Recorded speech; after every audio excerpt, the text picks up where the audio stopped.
We've always lived at 423 Stockholm Street, so there really wasn't ever a time that I didn't hear the creature. He'd been living in the room on the other side of the wall since I was born. When I was a very young child, I thought he was my friend. I would knock and he would bang back. I would giggle and he would mumble words to me that I couldn't understand. I thought he was there to protect me from my nightmares. But as I got older, I started to be afraid.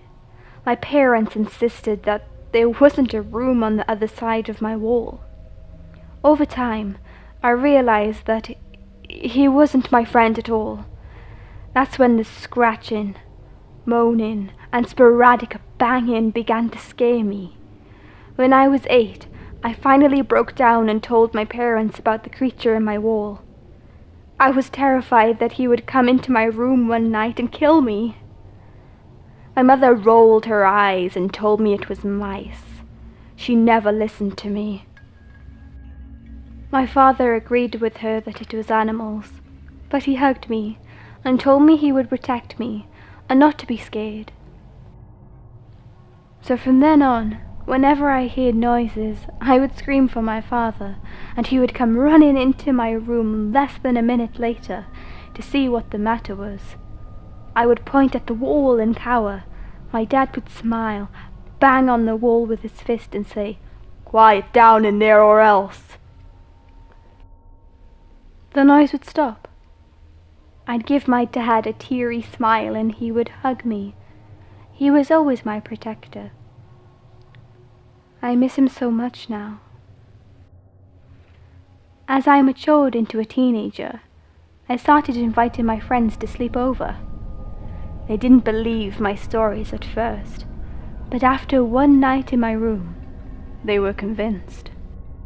We called ourselves the Stockholm Street Ghostbusters, and we spent hours trying to exorcise the entity, a demon according to our research, through awkward seances and Ouija boards. We decided that the scratching must be the creature etching satanic sigils and drawings into the other side of my wall. One slumber party, running on heightened bravado and caffeine, I waited until the familiar scratching started, and I pounded on the wall just like my dad. "Quiet down in there or else! You're already dead! Living or trying to sleep!" We giggled and my friends were impressed. For a moment, I should have known not to provoke him. Suddenly there was an answering enraged banging on my wall, louder than I've ever heard, a sort of angry yelling. We all screamed and hid in the closet, yelling for my dad. When he came running, my friends begged him to take them home. I was left alone while they were gone.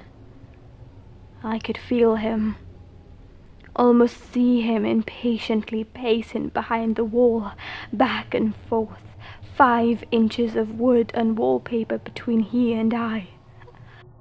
I was so scared that I stayed hidden in the closet. Then the scratching started again. That was when I realized what it was doing. It was trying to carve its way through the wall and into my bedroom. I whimpered at the thought, and then scratching stopped. And the banging resumed on the walls. It didn't stop again until the headlights of my dad's car lit up my room. I cried until my dad, always the hero, came sprinting into my room and banged on the wall. "It's still in the walls, Dad," I wailed. He nodded, gave me a pitying look, and pounded his fist on the demon's wall. "Quiet down in there or else!" Then he held me, let me cry out my fears, and told me it was okay if I slept on the sofa that night. Sometimes I thought he believed that it was all in my head, but it wasn't. The murmurs, the knocking, and the scratching, I'd been hearing it all my life. It was real. But if he didn't believe, he never let on and never made me feel crazy. He just played along. I guess I never really understood my dad. One night when I was 16, I was awoken by an otherworldly, ear-splitting scream. It was so loud, so high and so piercing that I screamed as well in terror. The scream ended abruptly then, and a moment later my dad came running in. "You heard it!" I cried as my body racked with sobs. "How could you not hear that? You had to have heard that!" "Oh, sweetie." My dad sat at the end of my bed, his hair disheveled and a far-off look into his middle-of-the-night bloodshot eyes. "Of course I heard it, but it was just an owl, I'm sure of it. We've been seeing a few in the neighborhood." "No, Dad. Listen to the wolf. Lindsay, please, Dad." He sighed but nodded, and we sat and listened for a while. I needed my dad to know the truth and to finally believe me. We were all in danger. But no more sounds came from the wall that night.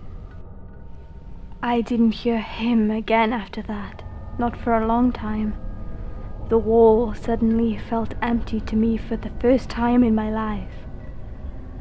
Maybe it was dormant, or maybe it had been called back to hell. But either way, I knew it would be back.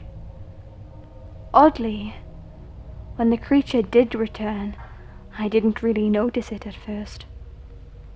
After 16 years, it was simply white noise to me, a background soundtrack as familiar as my own face.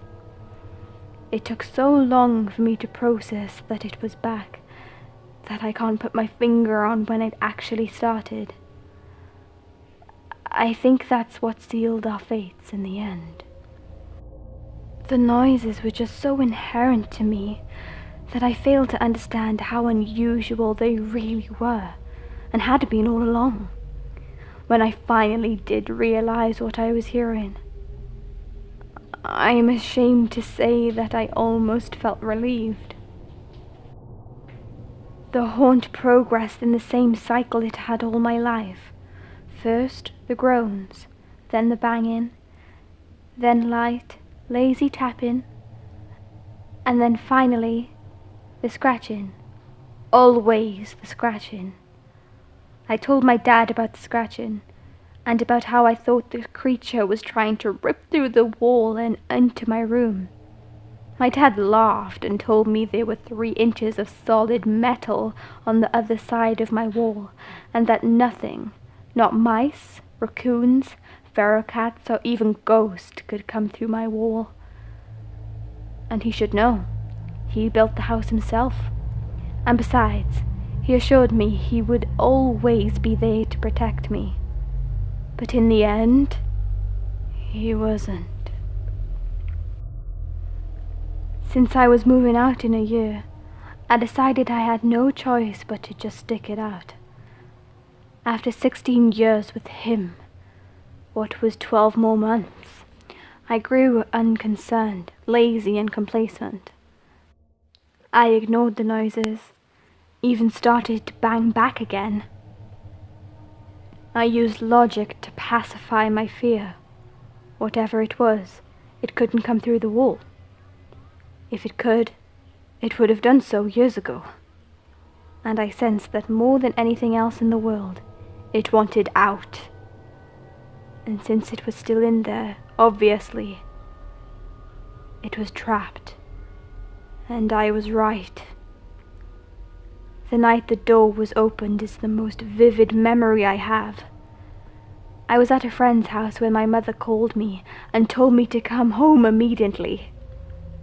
This in itself was strange, as my mother barely even acknowledged me and never, ever called me. I drove the 5 miles back to my neighborhood, but I had a hard time getting in.